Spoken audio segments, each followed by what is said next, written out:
Fenomenlere edit serimizin ikincisine hoş geldiniz. Yapacağımız edit bu şekilde.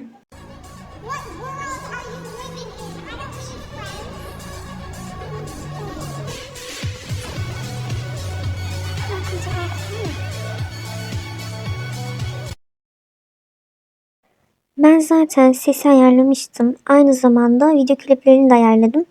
Siz de arkadaşlar önce sesi ayarlayın. Sesin böyle tam geçiş efektine doğru kliplerinizi ayarlayın.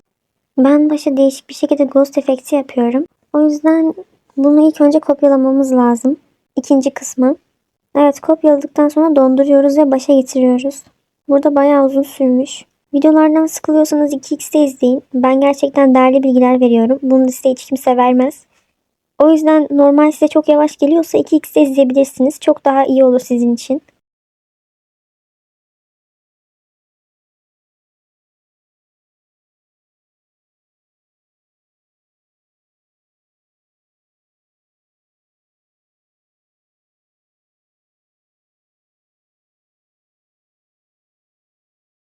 Ben burada opaklığını düşürüyorum. 50 yapıyorum. Oluyor zaten. Tam o geçiş efektinde de aynı bir şekilde düzeliyor. Videolara emek veriyorum. Gerçekten benim emeğimin karşılığı bu olmamalı. Bu aslında Petek'in videosundaki bu ghost efekti çok değişik oldu. Ben de bunun farkındayım. Bir tuhaf durdu. Ama mesela videonuzda şöyle bir şey olduğunu düşünün. Mesela sabit bir yerde duruyor. O zaman çok çok daha güzel olur bu ghost efekti. Kesinlikle denemenizi öneriyorum. Ama benim yaptığım bu Petek'in videosunda maalesef bir tık tuhaf durdu.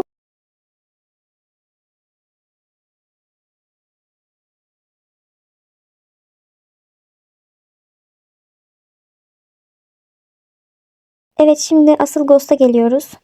Bunu artık bilmeyeniniz yoktur ama videoları güzelleştiriyor. Özellikle fenomenler edit yaptığınızda ayrı bir güzellik katıyor.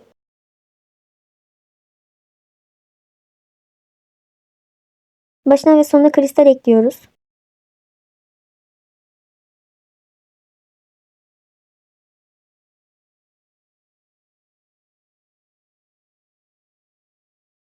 Burada beklemişim, neyi beklediysem. Her neyse. Videoyu büyütüyoruz.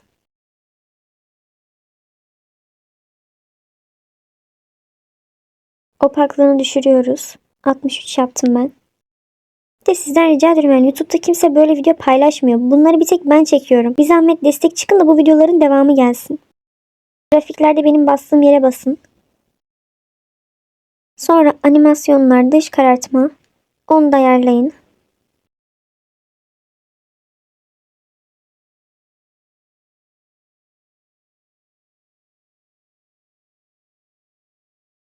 Efektlere geldim.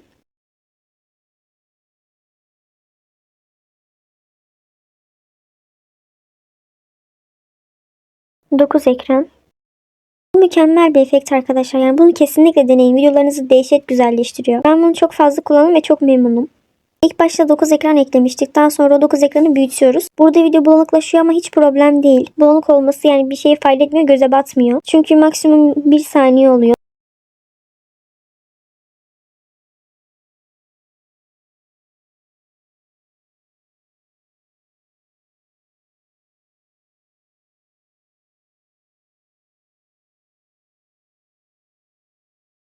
Başa kristal koyuyoruz. Siz orada peteğin o tipine şey yapmayın, bakmayın, o düzeliyor kaydettikten sonra.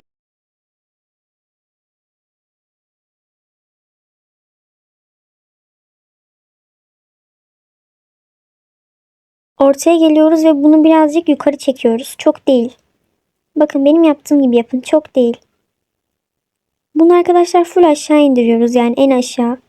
Üçüncü kısma getiriyoruz bunu. Çok güzel bir efekt olduğu için bunu sizlerle paylaşmak istedim. Kübik çıkışa basıyoruz. İki grafikte de aynısını yapıyoruz.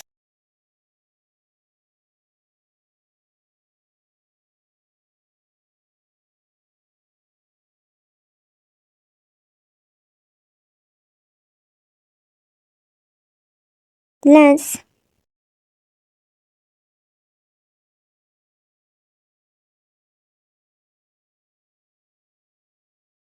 Geniş açıyı seçiyoruz.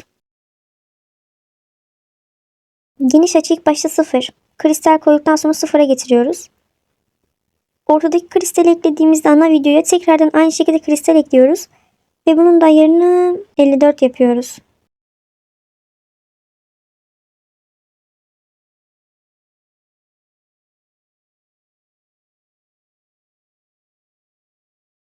Tekrardan sona geldiğimizde ayarını 0'a getiriyoruz.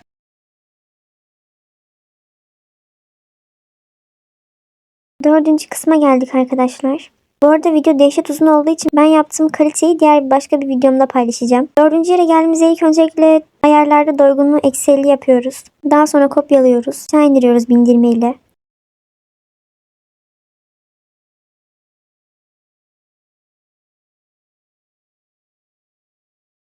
Ayarını sıfırlıyoruz. Dediğim gibi arkadaşlar normal video uzunluğundan sıkılıyorsanız 2x izlemenizi tavsiye ediyorum şiddetle. İkinci kopyaladığımız videoyu küçültüyoruz. Bu arada editin son hali gerçekten mükemmel oluyor.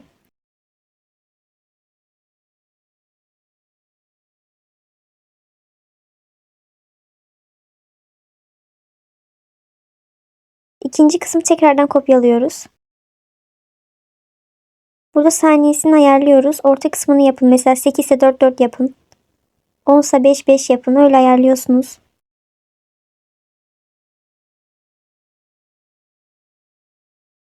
Maskeye geldik. Yatay diyoruz. Eksi 90 derece yapıyoruz. Bu arada video uzamasın diye artık her yaptığım adımı göstermedim. Direkt klipler halinde gittim ki video hem daha kısa olsun hem de daha az ve öz anlaşılır olsun diye. Aynı işlemi tekrardan uyguluyoruz. Bu sefer de 90 yapıyoruz.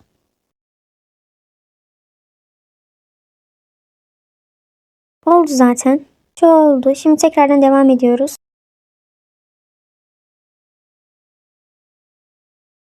Başa ve sona kristal koyuyoruz. Olduğu gibi videoyu büyütüyoruz. Bu arada arkadaşlar benim shorts videolarım aşırı derecede başarılı. Kesinlikle onlara bakmalısınız. Kesinlikle izleyin, bir sürü güzel şey öğreneceğinize adım kadar eminim. Aynı işlemi ikinci kısma da yapıyoruz. Evet, oldu zaten.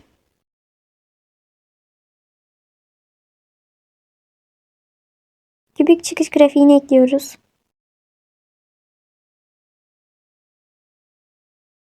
Diğerine de aynısını uyguluyoruz.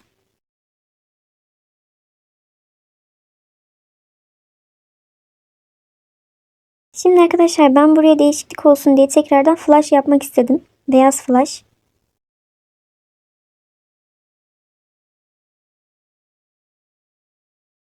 Bu küçülttüğümüz videonun boyutunu da ayarlıyoruz beyazı.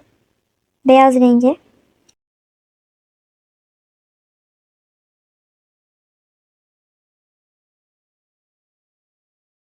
Yatayda arkadaşlar ikisine de yapmamıza gerek kalmayacak. Ters çevireceğiz. Yataya basıyoruz arkadaşlar.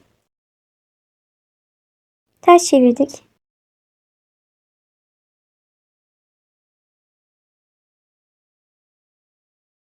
Burada benim yaptığımın aynısını yapın. Videolara emek veriyorum arkadaşlar. Yani görüyorsunuz hem seslendirme bana ait hem videonun her şeyi bana ait. Bunun girişi oluyor, kapak resmi oluyor, açıklaması oluyor, yorumları oluyor. Gerçekten YouTuber olmak aşırı derecede zor. Lütfen emeğimin karşılığını verin. Benim emeğimin karşılığını sizler gibi insanlar vereceksiniz. Zaten bir sürü destekçim var. Hepinizin Allah razı olsun. Beni çok mutlu ediyorsunuz. Beni hatta o kadar çok mutlu ediyorsunuz ki anlatamam. Evet, diğerine de aynısını ekledik.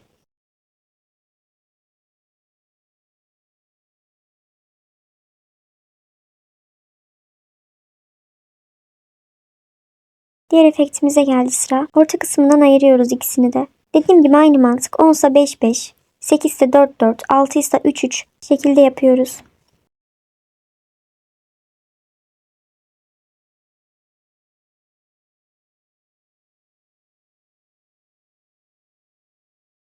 İlk videomuza karmadan panjuru ekliyoruz.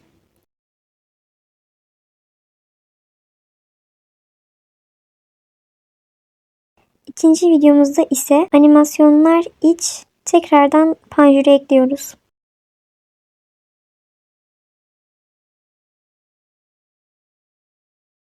Şimdi rengini ayarlamamız lazım çünkü orası siyah pek hoş durmuyor. Benim gösterdiğim yerden rengini ayarlayabilirsiniz. Ben ilk başta bunu yapıyorum da bunu pek beğenmiyorum. Yapmak isteyen yapabilir. Farklı bir renk deniyorum ben burada. Gördüğünüz gibi morda kalıyor yani.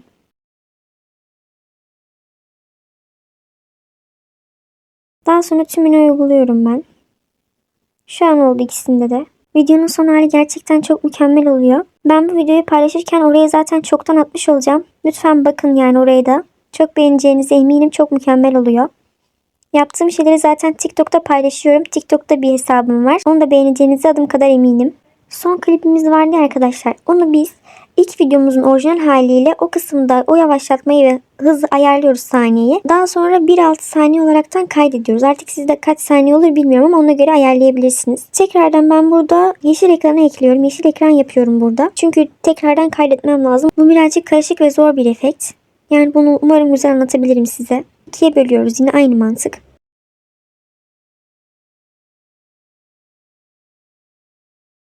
Dışta çevire basıyoruz. Daha sonra içte de çevire basıyoruz. Bundan sonra kaydediyoruz. Kaydettikten sonra diğer videomuzu ekliyoruz ve iki klibi de siliyoruz. Evet, gördüğünüz gibi yeşil ekranı şu an burada nötrledik. Bu birazcık karışık efekt arkadaşlar. Lütfen siz burayı detaylı bir şekilde izleyin. Yoksa yapamazsınız. Bende Pro olduğu için yani ayarlaması bir tık daha zor oluyor. Diğerinde Pro salonunda 2 tane oluyor, daha basit oluyor. Her neyse, her şeyin bir güzelliği bir de zararı var. Şimdi ilk klibimizi kopyalıyoruz. Altı indiriyoruz.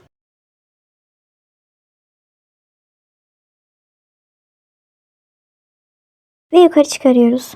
Arkadaşlar burayı gerçekten dikkatli dinleyin. Diğer taraflar birazcık daha basitti buna göre ama bu zor. O yüzden dikkatli bir şekilde dinleyin. İkinci klibimizi kopyaladık ve alta indirdik.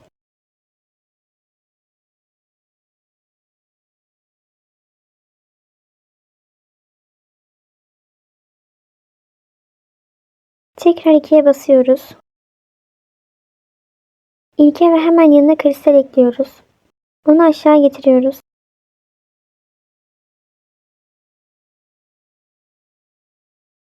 Birinciyi de getiriyoruz.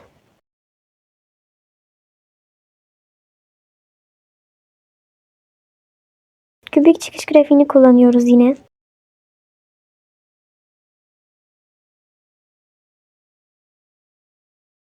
İlkin opaklığını sıfıra getiriyoruz.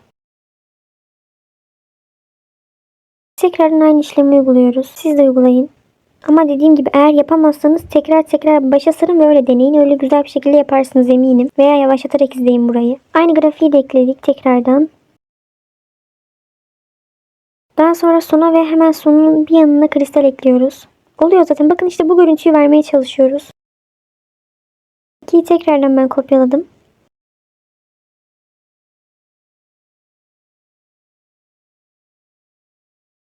Tekrardan kopyaladım.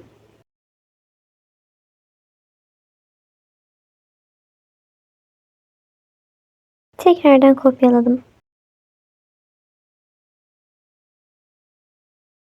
Şimdi arkadaşlar bunların hepsini kopyaladığımız için maalesef yerleri hepsi bir yerde toplandı. Bu yüzden bunun ayarlamasını yapıyorum ben burada. Ben ayarlamasını böyle yaptım arkadaşlar. Sizin editiniz eğer farklı bir türdeyse siz de ona göre ayarlamasını yaparsınız. Ben ayarlayacağım yeri gösteriyorum arkadaşlar. Temel yerden ayarlıyoruz. Konumunu, ölçeğini, döndürme işlemini kolay bir şekilde yapabilirsiniz. Bakın şu an oldu. Ama tekrardan diğer iki tarafta eklediğimiz için kristali tekrardan ilk yere geldi. Bunu düzeltmemiz lazım.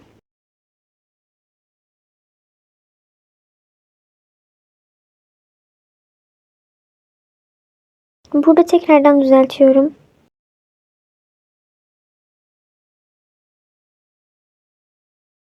Evet arkadaşlar, görüyorsunuz. Edisi yapmak saatlerimi alıyor. Editlemek günlerimi alıyor. Seslendirmek günlerimi alıyor. YouTube'a yüklemek o da günlerimi alıyor. Yani sizden tek beklediğim destek, onu da bana çok görmeyin lütfen. En azından yani adımı duyuralım, değil mi arkadaşlar, lütfen. O kadar emek veriyorum, en azından adımı duyuralım. Hiçbir şey yapamıyorsanız bile beni her yerde övün lütfen. Çünkü övülmeyi hak ettiğimi düşünüyorum.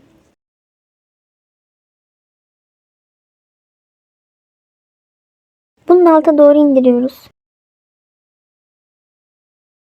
Bir de şöyle bir şey söylemek istiyorum. YouTube'da benim gibi içerik üreten yok. İlk defa YouTube'a bunu ben getirdim yani. Benim gibi içerik üreten yok. O yüzden lütfen değerimi bilin, ona göre gerçekten emek veren insanlara destek olun. Bunu da ayarlıyoruz arkadaşlar. Aynısını yapacağız buraya da.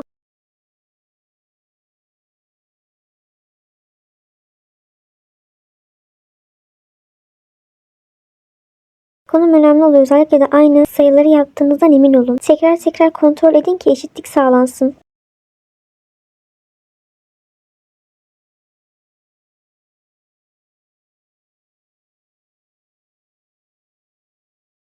Ben de burada birkaç düzeltme yapıyorum açıkçası. Yani ben de hata yapabiliyorum.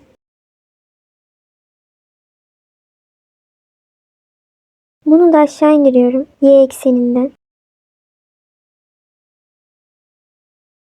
Tamam arkadaşlar, buraya geldikten sonra bir daha dokunmuyorum. Onu direkt ben sağ tarafa alıyorum. Aynı yeri zaten böyle mıknatıs gibi tutuyor. Şimdi bakıyoruz. Burada yine bozukluklar var maalesef. O da sondaki şeyden kaynaklı. Onu da ayarlayacağız. İlk hepsini öyle kopyaladığımız için hepsi tekrardan başa toplanıyor. Umarım ne demek istediğimi anlatabiliyorumdur sizlere. Editlerimi arkadaşlar kısa ve öz yapmaya çalışıyorum. Ama maalesef o da olmuyor. Çünkü uzun sürüyor. Bu da benim elimde değil maalesef. En kısa haline getirip öyle paylaşıyorum. Hatta sizlere dediğim gibi arkadaşlar kalite yapımını başka bir videoda çekeceğim. Bu arada benim gibi edit yapan arkadaşlarımız varsa kesinlikle arkadaş olabiliriz.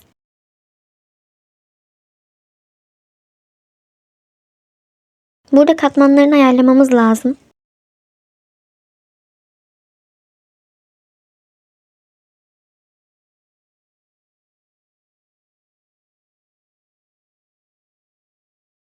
Sıkıldıysanız arkadaşlar 2x'de izleyebilirsiniz. Lütfen videoyu atlamadan izleyin. Çünkü gösterdiğim her detay önemli.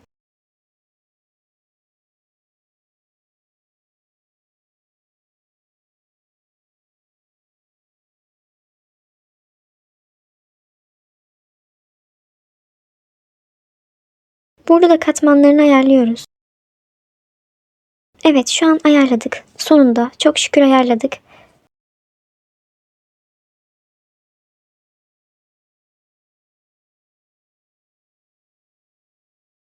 Arkadaşlar size bahsettiğim yerde burasıydı, evet. Son olarak son dokunuşları yapıyoruz. Çok şükür. Evet. Şimdi videonun son hali de böyle oldu. Çok mükemmel oldu bence. Güzel oldu yani. Evet, size burada bahsettiğim şey de buydu arkadaşlar. Onu tekrardan geliyoruz ve siliyoruz yani orayı.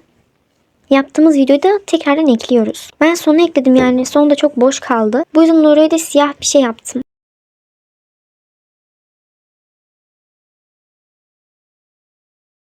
Sonra da arkadaşlar siyah flash yapıp bitiriyorum ben burada. Bu arada başında yaptığımız ghost efekti peteğin bu videosunda kötü durduğu için ben orayı değiştirebilirim. O yüzden TikTok'a attığıma neden aynı değil diye bir boşluğa düşmeyin. Çünkü orayı ben pek beğenmedim bu video için. Onu o yüzden değiştirebilirim arkadaşlar. Ama siz buna kesinlikle deneyin, videonuz sabitse. Çok güzel olacağına adım kadar eminim. Arkadaşlar ben sonrasında salıncak efektini uyguladım. Bunu kesinlikle uygulayın. Çünkü yaptığınız edit yani çok boş duruyor. Kesinlikle salıncak veya çalkala efektini uygulayın. Ben de burada kliplere göre ayarladım ve daha sonra kopyaladım. En son halini size göstereceğim biraz. Eğer arkadaşlar videonuz kasıyorsa hiç problem etmeyin. Çünkü kaydettikten sonra o nasıl desem o kasma gidiyor yani direkt. Kaydederken de her şeyi full kaydetmeye özen gösterin. Kalite gerçekten çok önemli. Kalite olması yaptığınız video bir hiç oluyor. Son hali böyle oldu arkadaşlar. Önce üst tarafta yaptığımı gösteriyorum. Daha sonra alt kısmını gösteriyorum size. Şimdi de efektleri gösteriyorum. Bakın arkadaşlar, ayarlayın. Yaptığınız her klibe göre bu salıncak efektini uygulamayı unutmayın. Çünkü asıl güzelleştiren bu olacak. Lütfen sizden rica ediyorum, TikTok hesabıma gelin arkadaşlar. Orada yaptığım editin son haline bakın. Buraya kadar videomu izleyen herkese çok teşekkür ederim arkadaşlar. Beni destekleyen herkes, iyi ki varsınız. Sizin yeriniz bende çok özel ve çok ayrı. En azından arkadaşlar hiçbir şey yapamıyorsak bile, yapmak istemiyorsanız bile lütfen adımı duyurmaya çalışın. Gerçekten bana destek olan herkese çok teşekkür ediyorum. Kendinize çok iyi bakın. Diğer videolarda görüşürüz.